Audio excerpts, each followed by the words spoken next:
UFC Vegas 105 wrapped up last night. Let's go over the fights. Vanessa Demopoulos loses. What do you know? Martin Bidet versus Uran Sadibaldiev.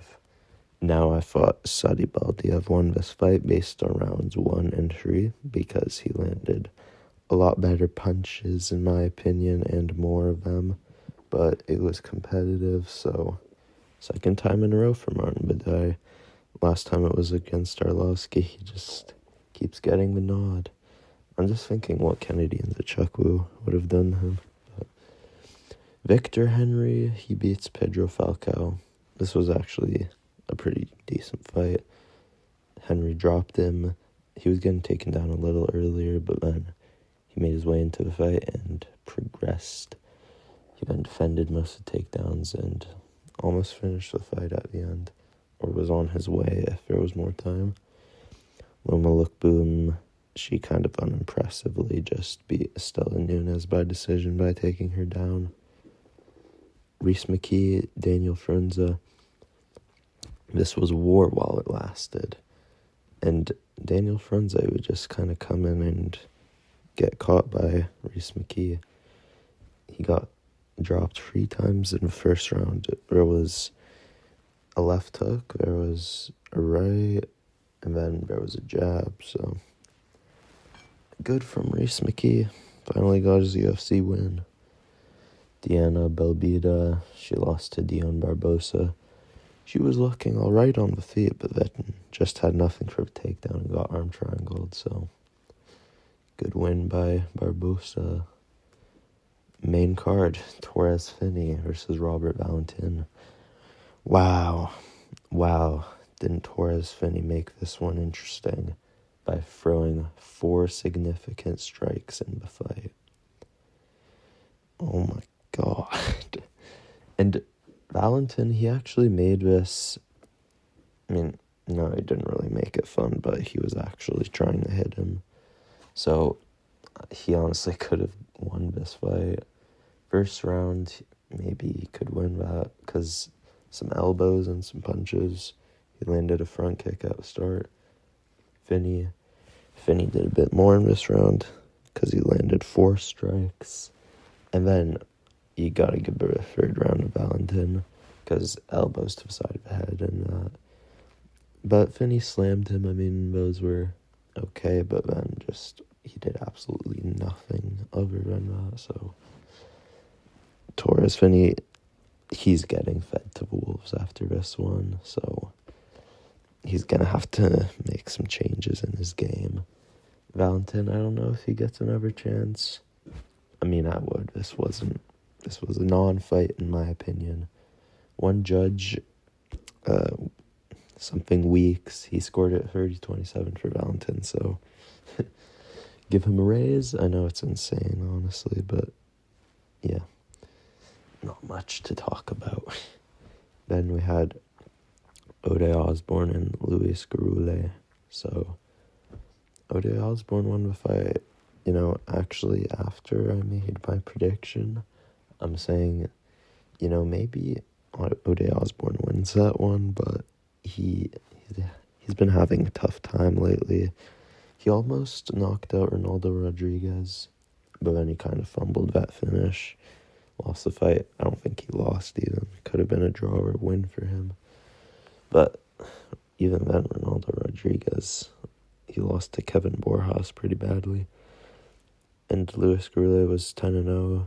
I saw he's been in a 5-round fight before, so I thought he was going to win. But Ode Osborne, he was kind of doing his thing on the feet, but got taken down, so Garule wins that round. And then in round 2, Ode Osborne's doing a lot better, and then halfway through the round, actually it was 1 minute, 54 seconds, right hook, and then left hand, and that ends the fight. Well, some hammer fists, but he gets a knockout and a bonus. Then we had Brad Tavares, Gerald Meerschaert. This was an okay fight. I went with Brad Tavares because I know he could defend the takedowns. He defended all of them. Well, actually, Meerschaert got 1, but they didn't even count that one. And he landed much better punches, so Brad Tavares got the win back in the win column. Mearshart. Yeah, no risk of getting cut, but I don't know. Maybe give him another prospect. Then Cortavius Romas, Chang Ho Lee. I mean, Chang Ho Lee, I was thinking was kind of going to stink it up, but then he made a fight, and he made the fight entertaining from the gates. He was swinging and taking Cortavius Romas down. Cortavius, he was getting up, but why is he trying to grapple with him? His best chance was on the feet here, so why did he keep going for that back take and falling over? Not sure, but good win from Chang Ho Lee. He got the TKO. Just Cortavius Romas couldn't do much for his punches. And then co-main event, Pat Sabatini, he ragdolls Joe Anderson Brito. Or not ragdolls, but kind of just lays on him. Of course he does. Brito just kept pulling guillotines. That was very unintelligent, honestly. He was much better on the feet, but then just kept pulling guillotines. So, yeah, not much to talk about. Then we had Josh Emmett, Lerone Murphy. That was a main event. It wasn't a great fight, honestly. Pretty boring. Honestly, it was close. Like, very competitive rounds, but Emmett just didn't do enough. And at first I gave this 3-2 for Murphy. I gave him the first round. Initially watching the second round, gave it to Murphy, but then maybe over only showing Emmett highlights, maybe he did get that round. And you can't really see much, but he did land a good spinning back kick, kind of slid off of Josh Emmett, kind of grazed him, but, I mean, yeah, and then Lerone, I gave him the third round. I gave Josh Emmett the fourth round, did a little more.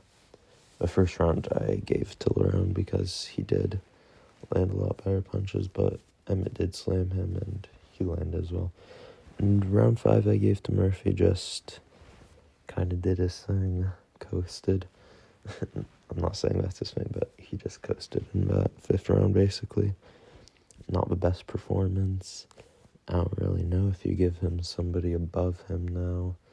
Let me check for rankings. Like, in my opinion, if you're on a streak and you're a ranked fighter, then maybe you should get bump ups until you lose, but they kind of have to be some good performances. So I'm looking through the featherweight division. Lerone, he's number 10 right now, probably going to move up to number 8. That's where Josh Emmett was, so there's Giga Chikadze, Yusuf Zalal, Bryce Mitchell, Calvin Kattar, Dan Ige under him. He fought Dan Ige. Calvin Kattar, probably not. Bryce Mitchell, also probably not. Yusuf Zalal, maybe. Giga Chikadze, we'll see what happens to him. Above him right now, there's Aljo.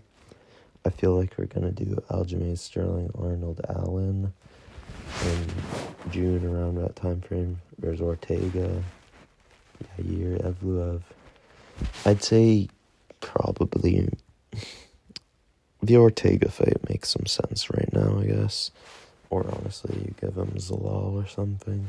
So, yeah, I guess that's what's next for Lerone Murphy and for Josh Emmett. I honestly got no clue.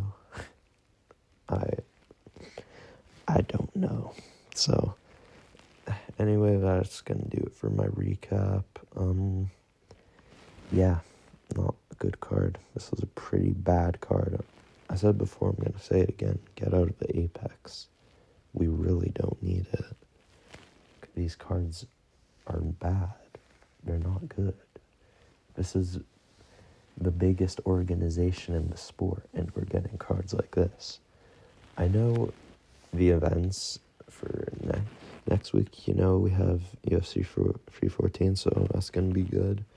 Then we have the Kansas City card, which the card's looking good. Then we have Sandhagen and Figgy, also good. Then 315. So our next time in the Apex, May 17th, we only have 2 fights on that card. Paul Craig, Rodolfo Bellato. That's actually a pretty good matchup. And then Park Hyun-sung and Carlos Hernandez. Yeah. And then the week after, or not the week after, Aaron Blanchfield and Macy Barber, May 31st. Co-main event likely to be Ketlin Vieira versus Macy Chasson. So, yeah, we need to get out of the Apex, but we're going to have a break from the Apex for a while, so that's good. But anyway, that's going to have to do it for this video, so see you for UFC 314 predictions. Looking forward to those. Goodbye.